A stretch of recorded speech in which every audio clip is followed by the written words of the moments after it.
Do you know what I love? I love when I'm scrolling through social media and I come across one of those posts that say, I don't know who needs to hear this, but, and they go into their spiel. This is not that episode. I know who needs to hear this episode, and the answer is you. You are tuned in to the Childcare Director's Chair podcast. I'm your host, Erica Saccoccio, and I don't think we can wait another second to roll out this episode, so let's get into it. We're going to talk about mindset and what it takes to not just run a center today, but to sustain, to scale, and evolve with intention. Leadership today demands more than vision boards and motivational quotes and rainbows and unicorns. It requires clear thinking under pressure, a leadership identity that's rooted in values and the ability to build systems that protect your center's future. We're going to break it down, how to think bigger, clearer, and long-term, no matter what chaos is around you. And I know there's chaos right now. If you're in your center, there's somebody probably knocking on your door. Hopefully you're listening to this on your way into work. But if not, make sure that you put some time aside to listen to this whole episode thoroughly. I promise this one is going to be a game changer. Let's talk about sustainability. That means building something that thrives beyond your immediate presence and beyond just getting through the day. Leaders who fail to shift into that long-term mindset often burn out or they plateau. You can't scale your program or your impact on survival mode alone. Some common signs of short-term thinking are you're in constant firefighting mode. Now, let's face it, the firefighters are pretty fun to hang out at your center, but not when you are the firefighter every single day. If you have no clear benchmarks for your progress, if you're living for the weekends and the holidays, you can't just wait to get to the end of the week to make it through, that's not great. Or staff disengagement due to a lack of clarity or momentum. And if you're stuck there, listen to last Monday's episode. We have one on staff engagement for you.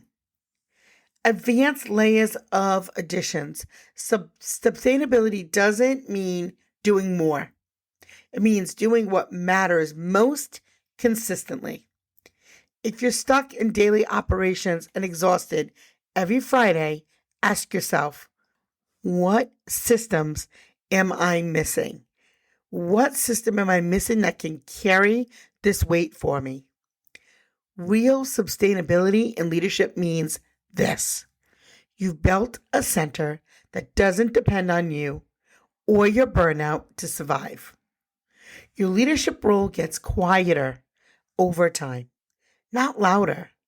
That is the mark of a healthy organization. Shift from director as firefighter to director as architect.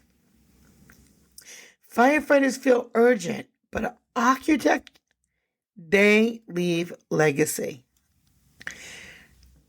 What part of your week feels least sustainable right now and why? Ask yourself this question. What part of the week? Is it Monday? Are you already tired on a Monday? If you are, something is severely wrong. You see, the power of vision is so important. Vision setting sets that strong foundation and those core talking points. Vision creates momentum, not just movement. Vision should exist beyond the walls of your mind. Your team should live it, speak it, model it.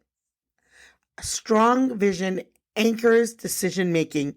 It gives purpose during hard seasons. And let's face it, folks, we are in the hard season. Expanded depth and application, as most burnout stems from decision fatigue. A clear vision eliminates that by being a filter.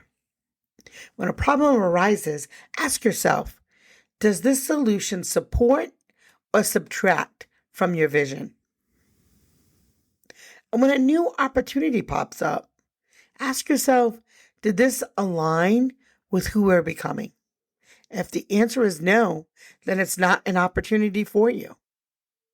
If you're rebranding, if you're expanding or restructuring, vision is the first thing to reestablish. Your vision should be translated across departments, from your classrooms to your van drivers to the front desk. How do your environments reflect the vision? Admins, are our systems moving us towards that North Star? And family communication, are we enrolling families into a deeper purpose, not just service? You see, legacy-minded directors revisit their vision monthly, not just yearly. Because vision isn't just something you set, it's something you steward, that you take care of. Vision maintenance practices. Do this. Every 90 days, visit your mission and your vision. What are the checkpoints? Maybe you have a morning leadership affirmation. Today, I lead in alignment with X. For me, my values are family, community, passion for teaching, and professionalism. And so my morning mantras have to align with those. Vision walkthroughs with your team. Physically walk your building. When is the last time you took your whole team and walked them through the building? Where does our vision show up? What's missing? If you say your vision is a place where families feel welcome and you walk through and there's not a darn picture of any of your families hanging up, you're misaligned. If you say that your vision is to support your community and you haven't done a single community engagement activity in months, you're out of line. Get realigned. Mindset and goal alignment, turning that vision into daily momentum. Vision without structure becomes a fantasy. Break down your goals into strategic, which is every 12 months, operational, maybe 90 days, behavioral, 30 days. Let your goals be vision informed, but data driven. You have to make sure that the data is supporting the work that you think that you're doing. If you say, gee, we're really aligned with our families and we're inclusive and we've built this community, but you've lost 10 families in a month, you're out of line. Get realigned. Many directors skip strategic planning because they don't have time for it. But the truth is, if you're too busy to plan, you'll stay too busy to grow. Let me say that again for you. If you are too busy to plan, you will stay too busy to grow. Treat your 30-day goals like contracts with yourself. Set real metrics, real deadlines. Take ownership and time in your calendar. Because we control what we do with our time. We can't control time. We can't control what we do with it. Goal alignment is also about emotional focus. Are there things I'm focused on daily getting me excited, or are they draining me? Think about that. What are you excited about? Why did you take your admin position? What got you jazzed up? How much time are you spending in that space? If it's draining, you either delegate it, you automate it, or you let it go. Stop setting goals based on what failed. Set them based on what is possible. What does that look like? Run a weekly alignment check with your leads. Ask, what did we accomplish this week that pushed our mission forward? Or, what pulled us off course? Hold strategic Fridays, a standing 30-minute time block for your directors to review their goals, their calendar, their budget, their capacity. And don't tell me you're doing that, because you're not all doing that. If you take anything at all, maybe it's that one piece. Maybe it's that strategic Fridays where you go and you look at what you did for the week, what you got accomplished. Is it moving you forward? Revisiting your vision, staying motivated during difficult times. Challenging times will test your commitment to your vision. Reconnection builds resistance and makes vision check-ins a rhythm, not a reaction. It'll be a thing you want to do instead of a thing you have to do. You see, vision should evolve as your center grows, not because you've lost, but because you're elevating. Deep strategic additions. Your vision needs adjustable parts. Sustainability doesn't mean rigid. It means anchored with some flexibility. Think about a boat, right? You drop your anchor, it's on a chain, but your boat can still move with the tide, which is a lot different than a pole that's just stuck in the ground with no flexibility. You see, when stress is high, leaders tend to disconnect from the vision and lean into control.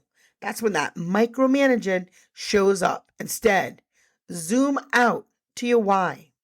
If you don't remember your why, get reconnected with your why. And we have a whole episode on why, probably about 15 or 20 episodes back. It's a huge library here. These things are all connected. I don't make just one-off rant sessions. I do things to help you, to make sure that we share what works and what doesn't. Leaders who create space for vision pauses build more adaptive and resilient teams. When your staff sees you recommit to your vision, they remember why they are here too. Maybe quarterly vision retreats, even a 2-hour block off-site or a Zoom, and make sure you use some visuals, vision walls, mission boards, hallway affirmations. Invite the staff to share how they personally connect with that vision. Positive leadership doesn't mean ignoring problems either. It means facing them with hope, with clarity, with creativity. Your leadership energy sets the emotional tone of your school. Toll is what happens when it's not in check. It takes an emotional toll on your school. But that emotional tone of your school, that's your energy. If the energy's down in your center, get a mirror. Don't just lead with positivity, lead with emotional regulation. Calm leadership during chaos, it builds trust. Your positivity must be contagious, not performative. True positivity says we can solve this, not it's fine. It's fine. No, that doesn't solve anything. We can solve this is much more positive and realistic. It acknowledges pain, but doesn't get stuck in it, right? It's okay to have feelings and have a bad mood, but positive leadership is discipline, not a mood. Build habits around it. Keep leadership wins in a folder. Keep track of them. Make a book of them. Take some pictures of them. What a great way to celebrate at the end of the year. You have just pictures of wins that you and your team have accomplished over that year. We're coming up to graduation time. That's something you could share at graduation. Practice staff gratitude every Friday. You can use pre-shift huddles to elevate energy and set the tone. Now, I wish everybody came in at the same time because they don't. That's something we used to do in retail that I really loved. We would have a 10-minute check-in, rah-rah session, but it really did help build the energy. When your team believes in your belief, they're more willing to show up, especially on the hard days. Now, positivity does not live in slogans. It lives in systems. It's built into the bones. Monthly team appreciations, peer-to-peer shout-outs, leader development sessions focused on resilience, on EQ, and on mindset. Here are some ways that you can strengthen your leadership mindset today. Revisit your vision. Set a 45-minute solo vision session. No phone calls, no emails, just clarity. Ask yourself, what kind of leader do I want to be in 12 months from now? What does my center look like? How does it feel and operate like when it's aligned with my values? When you do this, you really gain some freedom. So put the work up front. Step number 2 is break down one strategic goal. Use one pillar, whether it's enrollment, staff development, leadership succession, program expansion. Break it down into 3 specific action steps. Assign deadlines, delegate where possible, and review progress weekly. And step 3, create a monthly reflection ritual. Build a 30-minute leadership download at the end of each month. Review. What drained you this month? What decisions aligned with your future model? Ask yourself, where do I need to release to sustain my impact? What is that thing? What do you need to let go of? You see, you weren't called into childcare leadership to burn out. You actually were called to burn bright. You don't want to burn out. You don't want to operate in chaos. And you certainly don't want to lose yourself in compliance checklists. You were built to inspire, to lead with purpose. That is what a leader is. So slow down long enough to hear yourself think. Build rhythms that restore you. Revisit the vision that will lift you up when you first started. Remember how you felt when you first got that job, when you first got that title, when you first opened your center. That's where sustainability lives. Not in your stamina, but in your structure. You are the thermostat, not the thermometer. You set the climate for a future that you are proud of. So until next time, stay grounded, stay visionary, and keep building the legacy your program and your people deserve. That's Erica. I'm out. Mic drop. Get to work.